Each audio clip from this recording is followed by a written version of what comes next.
Le Sprinkler, Mimi. J'ai écouté tes podcasts. Donc, c'est le fun quand tu as le profil missionnaire dans une équipe, mais tu as aussi le profil mercenaire qui a de plus en plus dans les organisations. Oui. Le gars, la fille qui est expert en Mendix_8, pour être, lui ou elle est là pour livrer de la marchandise. Donc, parler du bateau Dragon dans les buts. Non, ils s'en foutent. De toute façon, en ligne en plus, ma caméra elle va être éteinte. Je vais continuer à travailler sur mon Mendix. Et il y a beaucoup de rétro aussi qui se passe comme ça, où la caméra elle est éteinte et tu continues de coder pendant la rétro parce que tu t'en fous. Tu mets 2-3 commentaires vite fait et puis le reste du temps, tu es là, tu codes et tu fais ta job parce que c'est aussi un symptôme. Et ça, c'est sûr que. Ça peut être une problématique en annexe à la fin. Bonus. Ce que tu décris là, toujours existé, puis on pouvait appeler ça une diva, on appelait ça autre chose, mais ça existait quand même, le dude qui s'en sacrait, puis tu faisais quoi à ce moment-là? Je faisais quoi à ce moment-là? Là, c'est amplifié. Il y a un catalyseur, je suis d'accord, mais n'empêche qu'il était là. Mais à un moment donné, tu avais une conversation dans le blanc des yeux, puis tu disais, écoute, buddy, as-tu le goût d'être dans l'équipe ou tu as le goût d'être un satellite, puis avoir une relation je veux dire, on échange par web service, on échange avec un contrat. Là. Je te dépose, il y a un API, là, je te dépose ça le mercredi. Tu fais, tu sais. Mais tu me connais, je fonctionne beaucoup par invitation ouverte. Hein?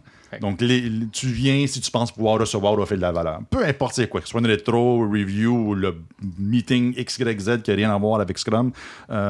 Et tu viens si tu es un professionnel, décide si tu viens ou pas. Exact. Si tu viens, par contre. Oui, si tu viens, tu es là pour offrir ou recevoir de la valeur. Idéalement, les deux. Qu'est-ce que tu en penses? Et à ce moment-là, c'est de faire du coaching one-on-one avec l'individu. Ça arrive régulièrement où je dis à la personne, au lieu d'imposer ta solution, enveloppe ta solution en question pour quelque temps. Mais dis-le, sois honnête avec les gens. Dis à la gang, j'essaie que quoi? Je travaille avec Eric, là, j'essaie de quelque chose de différent. Au lieu de vous dire, il faut absolument qu'on plug la machine de cette façon-là, je vais dire plutôt, ça serait quoi une meilleure façon que de cette façon-là? Par exemple, j'aimerais avoir des alternatives. La gang, il nous faut au moins 3 options. Moi, j'ai une option en tête. Oui, je pense que c'est la meilleure, parce que c'est moi qui l'ai trouvée. Cool, mais je peux me tromper. Il faut au moins 2 autres pour au moins valider que c'est bon. Donc, du coaching one-on-one, c'est beaucoup ça. Mais tout ça démarre avec une invitation ouverte à peu importe l'activité. Moi, je suis beaucoup là-dedans. De toute façon, tu travailles avec des professionnels. Si tu viens pas, mais tu viens pas, c'est tout. Les bonnes personnes sont les gens qui sont là. Fait que c'est à la base, c'est ma façon de fonctionner. Est-ce qu'on a répondu à ma question? Je ne sais même pas. En fait, ta question, c'était est-ce qu'on peut transformer un mercenaire en missionnaire? Oui. Beau résumé. Tu coaches, non? Moi, je pense que c'est très compliqué. Je ne vais pas dire impossible, mais je pense que c'est très compliqué.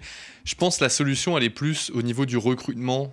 En fait, je pense que la solution, elle est plus au niveau des valeurs de l'entreprise, de la mission de l'entreprise et du recrutement, où par tes valeurs et ta mission et ton recrutement, tu vas t'assurer d'embaucher des gens qui sont missionnaires, plutôt qu'essayer de trouver des solutions de transformation par la suite. Moi, c'est un peu comme ça que je le vois, parce que... Je suis d'accord. Et aussi, parfois, c'est de dire, mais toi, Bob, qui est mercenaire, tu es maintenant un fournisseur à l'équipe. C'est tout. Ouais. Donc, tu es bien. Et peut-être que Bob, là, ça va faire bien son affaire, puis l'équipe aussi. Hein. Ça va peut-être être une excellente solution. Oui, absolument.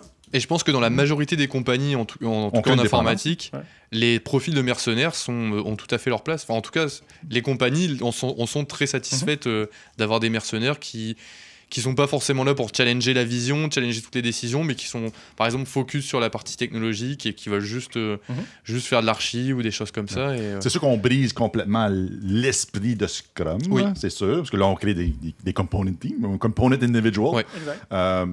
Mais entre ça et une équipe où la confiance ne réussit pas à lever à cause d'une personne qui brise la dynamique, la chimie de l'équipe. Mais entre les deux, vaut mieux séparer, puis peut-être ramener plus tard. Puis si tu continues ton coaching one-on-one, de plus en plus, tu vas pouvoir faire explorer à Bob, le mercenaire, regarde ce que l'équipe est en train de faire, puis le cerveau de 7-8 personnes, ça peut être... Il va être brillant, ton mercenaire, mais le cerveau de 7-8 personnes, c'est quand même difficile à battre, là, si on le croit. Fait qu'à un moment donné, regarde, observe, Bob. Ils ont de moins en moins besoin de tes services, puis ils développent du stock quand même pas mal cool. T'aurais-tu le goût t'as-tu le goût d'apprendre avec ce gang-là, peut-être? Puis peut-être pas. Puis à un moment donné, par définition, un mercenaire, à un moment donné, on n'a plus besoin du mercenaire. C'est la vie. Hey, ça paraît que ça fait 2 mois que je parle pas d'agile, Scrum, Kanban, Lean, puis ça me fait du bien, c'est drôle, hein? Après, je pense que le profil de mercenaire, il n'est pas seulement relié à quelqu'un qui veut juste faire de la technique et imposer ses décisions aux autres. Je pense qu'il y a aussi une partie désengagement. Alors, pas forcément désengagement au point de plus être performant, au contraire, même dans le cas d'un mercenaire, je pense qu'il y a beaucoup de mercenaires qui sont performants, mais désengagés, comme je dis, de la mission de l'entreprise, etc. Et peut-être que dans la stratégie de long terme d'un coach vis-à-vis de cette personne-là, si le coach se donne comme objectif de le ramener à la vision de l'entreprise, etc., bah justement, il pourrait y avoir ça, une sorte de sensibilisation au fait que ton input, il peut aussi être très important dans les choix que fait l'entreprise, mais ça passe surtout par le fait d'être dans une entreprise qui met en avant ça, là, genre l'input des développeurs, par exemple, dans les décisions. C'est un bel exercice pour un Scrum Master, ça? Gérer un mercenaire puis de le... Non, mais d'identifier qui sont... Souvent, j'accompagne les Scrum Masters pour identifier les différents styles sociaux. Meneur, expressif et analytique et compagnie. Mais de faire plus... Qui sont les missionnaires et les mercenaires dans l'équipe? Et puis, ça permet de révéler quelque chose et de guider ses actions auprès de l'équipe. Ça peut être intéressant. Et puis, est-ce qu'on est une organisation qui promeut le missionnariat ou le mercenariat? Je sais pas si mercenariat, j'aime ça. Si ça n'existe pas, on l'invente. J'aime ça. Ça sonne bien, en tout cas. Oui. Épelle-le maintenant. Non, oui. Fait que Scrum Master à la maison qui écoute ce fameux podcast qui existe depuis 4 ans, faites-le pour le fun. Identifiez qui sont les missionnaires, les mercenaires et qu'est-ce que vous faites pour que ces gens-là puissent cohabiter dans un climat de confiance pour pouvoir parler de vraies choses lors de rétrospective. Je reviens aux rétrospectives. On est revenu au problème. Et si le concept vous intéresse de mercenaire versus missionnaire, ça vient du livre qui s'appelle Inspired sur le développement de produits. Okay. Donc qui parle beaucoup des différentes phases qu'il y a dans l'élaboration d'un produit, la phase de discovery, la phase de build, etc. Et qui met l'accent sur l'importance d'avoir une équipe qui est investie pas juste dans la partie build, mais aussi dans la partie discovery, savoir qu'est-ce qu'on va faire. Je suis quasiment déçu. Je pensais que je l'avais inventé. J'aurais aimé.